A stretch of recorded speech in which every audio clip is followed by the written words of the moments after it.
আবু সাইদের কবর কয়লার খনির উপরে। বাংলাদেশ স্বাধীন হয়েছে 1971 সালে। এখন 2024, স্বাধীনতার পরের 53টা বছর রাষ্ট্রীয় ক্ষমতায় যারা গেছেন সবাই মুসলিম মায়ের সন্তান। আওয়াজ দিয়ে বলেন ঠিক কিনা? সবাই মুসলমান মায়ের সন্তান। তারা যদি রাষ্ট্রীয় ক্ষমতায় গিয়া এই কোরআন দিয়ে দেশটা পরিচালনা করতেন, এই দেশে সুদ, ঘুষ, দুর্নীতি, অশ্লীলতা, বেহায়াপনা, চুরি, ডাকাতি, ধর্ষণ, জেনা, ব্যভিচারী, নারী নির্যাতন, মদ, জুয়া, হাউজি লটারি, যৌতুক, মানুষ খুন, সন্ত্রাস, হত্যা, সন্ত্রাস, গুম, এগুলো থাকতো না। কিন্তু 53 বছর যারা রাষ্ট্রীয় ক্ষমতায় থেকে দেশ পরিচালনা করেছেন, তারা এই কোরআন দিয়ে দেশ পরিচালনা না করবার কারণেই সারা বাংলাদেশ থেকে একটি পাপের দরজাও কেউ বন্ধ করতে পারে না। এই কথা বলেন ঠিক কিনা? এটা স্পষ্ট যে তারা করতে পারেন নাই। আবারও হয়তো কেউ কেউ আপনাদের সামনে আসবে, আমাদেরকে আপনারা একটু সুযোগ দেন, আমরা উন্নয়ন করব। এখন আপনাদের প্রশ্ন করা দরকার, আপনারা তো ছিলেনই, তখন করেন নাই কেন? 1, 2, আপনাদের কথা মানতে রাজি। আপনারা বলেন আপনাদের দলের ভিতরে কোনো দুর্নীতিবাজ নাই, তাহলে আমরা আপনাদেরকেই বেছে নেব। এরপর জিজ্ঞাসা করুন, আমরা আপনাদেরকেই বেছে নেব, বলেন আপনাদের দলের ভিতরে কোনো নেশাখোর নাই, যারা ফেন্সিডিল খাইয়া গাছের ধাক্কা দিয়ে বলে ভাইজান সাইড দেন। আপনারা বলেন আপনাদেরকেই বেছে নেব। আপনাদের দলের সমস্ত নেতা কর্মীরা নামাজ পড়ে, এটা আপনারা বলেন আপনাদেরকেই বেছে নেব।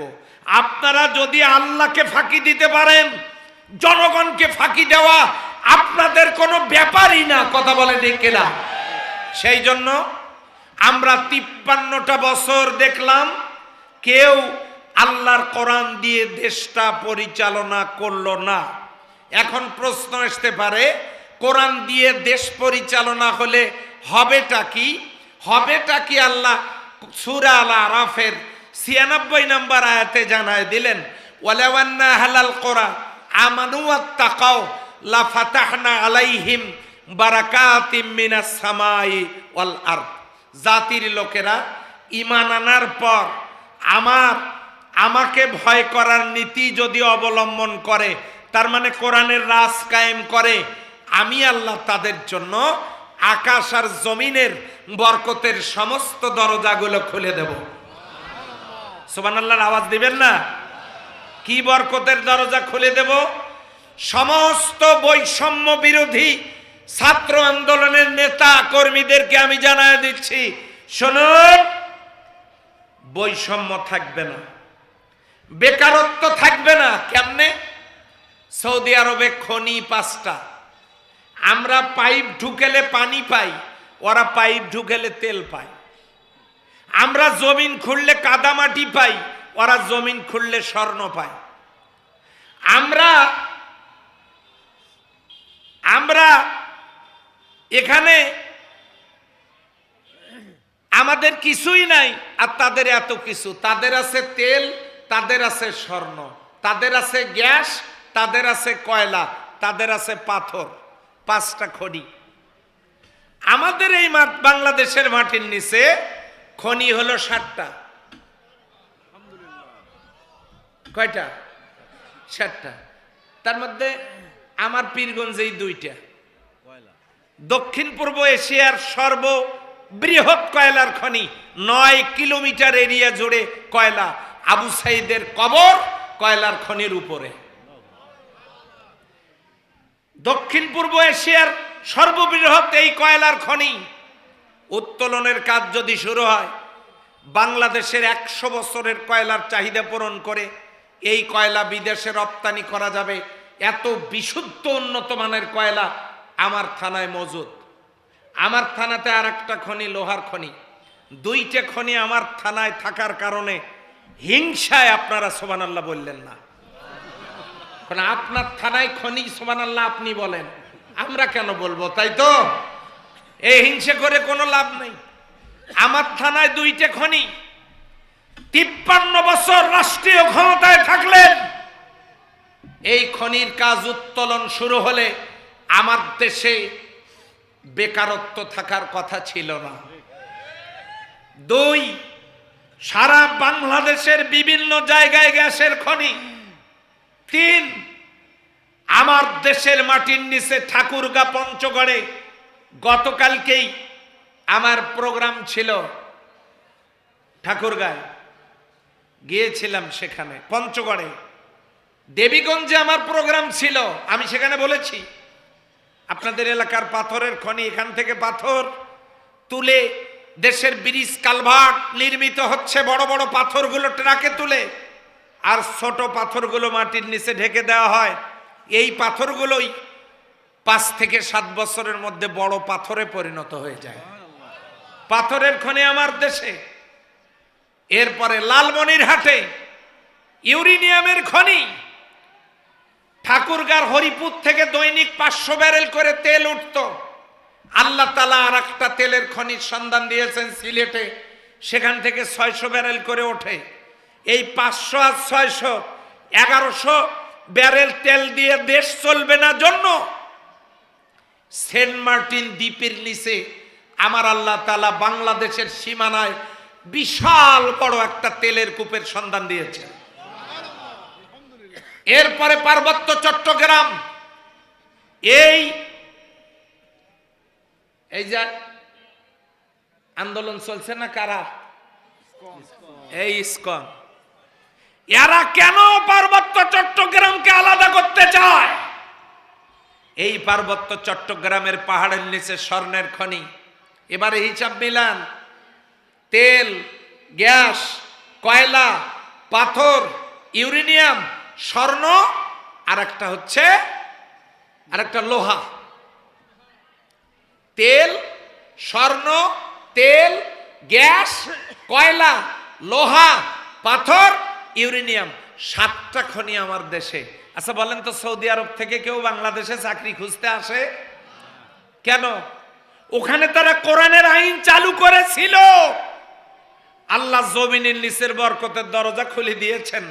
ওটা 1400 বছরের আগের নিউজ। এখনকার নিউজ শোনেন। রাশিয়া 20 বছর, আমেরিকা 20 বছর, 2 দেশ 40 বছর যুদ্ধ করে আফগানিস্তানকে তামা তামা করে সব লুটপাট করে নিয়ে চলে গেছে। ওরা চলে যাওয়ার পর আফগানিস্তানের মুজাহিদেরা আফগানিস্তানে কোরআনের আইন চালু করেছে। কোরআনের আইন চালু করার মাত্র 2 মাস পর আল্লাহ সুবহানাহু ওয়া তাআলা আফগানিস্তানের মাটির নিচ থেকে পান্নার খনি আফগান মুজাহিদদের হাতের নাগালে দিয়ে দিয়েছেন। পান্না কি? জীবনে নাম শুনলাম হয়তো আজকেই। পান্না হীরার চাইতেও দামি। বিশ্বের অর্থনীতিবিদরা বলেছেন, আপনার যদি বিশ্বাস না হয় আজকে আপনি 3G সেটে সার্চ দেন আফগানিস্তানে পান্নার খনি, দেখেন সে পান্নাও দেখতে পারবেন, এটা আপনারা দেখতে পারবেন। অর্থনীতিবিদরা বলেছে যে আফগানিস্তান অল্প সময়ের মধ্যে বিশ্বের অর্থনীতিতে সুপার 10-এ চলে আসবে। আল্লাহ তাআলা ওয়াদা করেছেন, ওয়াদাল্লাহু হাক্কান, আমার ওয়াদা সত্য এবং সঠিক। ইন্নাল্লাহা লা ইউখলিফুল মিআদ, আমি আল্লাহ ওয়াদা খেলাপ করি না। আন্নাল কুওয়াতা লিল্লাহি জামিআ, সমস্ত পাওয়ারের চাবি আমার হাতে। ফাআলুল লিমা ইউরিদ, আমি যা ইচ্ছা তাই করি। সেই আল্লাহ সূরা আরাফের 96 নম্বর আয়াতে জানায় দিলেন, লা ফাতাহনা আলাইহিম বারাকাতিম মিনাস সামাই ওয়াল আরদ, জাতির লোকেরা যদি ঈমান আনার পর আমাকে ভয় করে, তার মানে আমার কোরআনের বিধান কায়েম করে, আমি আল্লাহ আসমান এবং জমিনের বরকতের দরজাগুলো তাদের জন্য খুলে দেব। আচ্ছা বলেন তো ভাই, যিনি সাইকেল চালাতে পারেন তিনি কি সাইকেল ব্রেক করতে পারেন না? মাটির নিচে খনিজ সম্পদ বানাইছেন কে? ওখানে ব্রেক করে রাখছেন কে? শর্ত পূরণ করে আল্লাহর জমিনে আল্লাহর দিন কোরআনের সমাজ চালু করেন, আল্লাহ তার ওয়াদা পূরণ করবেন। তিনি ওয়াদা খেলাপ করেন না। আকাশ আর জমিনের বরকতের দরজা খুলে দেবেন। এটা তো জমিনের বরকতের দরজা, 60টা খনি উপরে তুলে দিয়া বরকতের দরজা যদি খুলে দেন, কি খাবেন, কি পরবেন? আপনাদের অভাব থাকবে না, বেকারত্ব থাকবে না, বৈষম্য বিরোধী আন্দোলন করা লাগবে না। যদি কোরআনের সমাজ কায়েম হয়, আমাদের রহমতের দরজা খুলে যাবে। আমি সৌদি আরবে ছিলাম 2004 সালে। সেখানে আমি দেখেছি, আমি তায়েফে কীটনাশক ঔষধ ব্যবহার করা হয় না। তায়েফে সেচ প্রকল্প দিয়ে পানি সেচে আবাদ করা হয় না। তায়েফের জমিতে আবাদ, যখন বৃষ্টির প্রয়োজন, এক টুকরো মেঘ উড়ে আসে, পরিমাণ মতো বৃষ্টি দিয়ে চলে যায়। ওই বৃষ্টিতেই কীটনাশক ঔষধ সার যা দরকার আল্লাহর রহমত নাজিল হয়। সে কি তায়েফের জমিনের ফসল উৎপাদন হচ্ছে, আলহামদুলিল্লাহ। তাহলে সে আল্লাহ এখনো আছেন না নাই? সন্দেহ আছে কি? সম্মানিত ভাইয়েরা, সেই আল্লাহ সুবহানাহু ওয়া তাআলা তিনি বলেছেন যে তোমরা আন আকিমুদ্দিন ওয়ালাউ কানা তাতাফাররাকু ফি, তোমরা এই জমিনে দিন কায়েম করো, ইসলাম কায়েম করো, কোরআনের সমাজ কায়েম করো। করলে পরে আমি তোমাদের বরকতের দরজা খুলে দেব। এখন আপনারা হয়তো বলবেন যে হুজুর আপনারা তো করতেছেন, করেন করেন, আমরা আসি সাথে আসি, আপনারা করেন, আমরা আসি। তার দশাটা কি? যদি আসি বলে বসে থাকেন, না করেন, তার দশাটা কি শোনেন। সুন্দর মসজিদ, আহা, আল্লাহর ঘর কত সুন্দর, ইসলাম ভালো, কোরআন ভালো, নামাজ ভালো, রোজা ভালো, হজ ভালো, যাকাত ভালো, কোরআন ভালো, হাদিস ভালো, আল্লাহ ভালো, রসুল ভালো, মসজিদ ভালো, কি সুন্দর ভালো, সুন্দর ফাইন, কি সুন্দর ভালো, কিন্তু আমি নামাজ পড়ি না। এই রকম ভালো বলে যেমন কোনো কাজ নাই, ঠিক তেমনি আপনারা তো আছেন হুজুর করেন, আমরা আসি, কোনো কাজ নাই। তাহলে দশা হলো ওই মসজিদ ভালো, নামাজ পড়ে না যে কথা, ইসলাম ভালো, কোরআন ভালো, কোরআন কায়েমের আন্দোলন করে না, একই কথা। কথা বলে ঠিক যাবে ঠিক। এই ভালো বলে কোনো কাজ নাই। আর এক শ্রেণীর মানুষ চিন্তা করতেছে না যদি করি তাতে কি হইতে পারে। এবারে শোনেন, সহিহ মুসলিম 1271 নম্বর হাদিস। আই রিপিট, আমি আবার বলছি, সহিহ মুসলিম 1271 নম্বর হাদিস। আন আবি হুরায়রা রাদিয়াল্লাহু তাআলা আনহু قال قال رسول الله صلى الله عليه وسلم মান মাতা, আল্লাহর নবী বলেছেন যে লোকটা মরে গেল, কি গেল, মান মাতা, যে মারা গেল, ওয়ালাম ইয়াগজু, অথচ সে গাজওয়া করে নাই। গাজওয়া করে নাই মানে যুদ্ধ করে নাই, লড়াই করে নাই, সংগ্রাম করে নাই, আন্দোলন করে নাই, প্রাণান্তকর প্রচেষ্টা চালায় নাই। মান মাতা, লোকটা মরে গেল অথচ কোরআনের সমাজ কায়েমের জন্য চেষ্টা সাধনা করে নাই। ওয়ালাম ইয়াগজু, চেষ্টা সাধনা লড়াই সংগ্রাম করে নাই। ওয়ালাম ইউহাদ্দিস বিহি নাফসাহু, মনে প্রাণে চায়ও নাই আল্লাহর জমিনে আল্লাহর দিন কায়েম হোক। মাতা আলা শুবাতি মিনান নিফাক, এই লোকটার মৃত্যু হবে মুনাফিকের মৃত্যু। কিসের মৃত্যু? ইন্নাল মুনাফিকিনা ফিদ দারকিল আসফালি মিনান নার, মুনাফিকের ঠিকানা জাহান্নামের নিম্ন স্তরে। আমরা কি সেই জাহান্নামে যেতে চাই? তাহলে আল্লাহর নবী বলেছেন এই কাজটা না করে মৃত্যুবরণ করলে লোকটার মৃত্যু হবে মুনাফিকের মৃত্যু। শুধু কি তাই, সূরা তাওবার 84 নম্বর আয়াত, ওয়ালা তুসাল্লি আলা আহাদিম মিনহুম মাতা, খবরদার এই জাতীয় লোকের জানাজা পড়বেন না। ওয়ালা তাকুম আলা কবরিহি, এদের কবরের পাশেও দাঁড়াবেন না। আমাদের মরা লাগবে না, লাগবে না?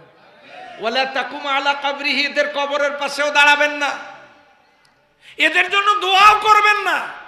আপনি যদি এদের জন্য দোয়াও করেন, 70 বারও যদি দোয়া করেন, আপনার দোয়াটা আল্লাহর দরবারে কবুল হবে না। সূরা তওবার 84 নম্বর আয়াত আপনি দেখেন, নিজের চোখে দেখেন। তাহলে এখন আপনারা বলেন তো, এই কোরআনের সমাজ কায়েম হলে লাভ না লস?